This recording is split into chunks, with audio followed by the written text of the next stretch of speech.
কিন্তু অবাক করা বিষয় হচ্ছে আমরা আজও জানি না আমাদের আল্লামার মৃত্যু কি স্বাভাবিক হয়েছে নাকি এটা পরিকল্পিত মেডিকেল কিলিং ছিল। এটা যে পরিকল্পিত মেডিকেল কিলিং ছিল এটা ধারণা করার পেছনে অনেক কারণ আছে।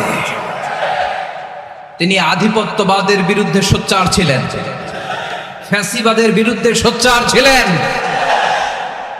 রাজনৈতিক প্রতিহিংসার শিকার ছিলেন।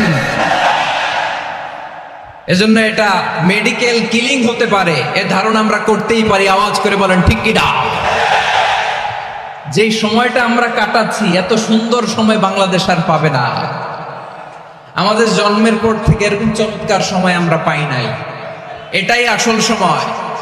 আমরা ইন্টারিম গভর্নমেন্টের কাছে দাবি জানাই, উচ্চতর তদন্ত কমিটি করে এটা কি হত্যাকাণ্ড ছিল নাকি স্বাভাবিক মৃত্যু ছিল এই রিপোর্ট গণমানুষের কাছে প্রচার করে জানাতে হবে।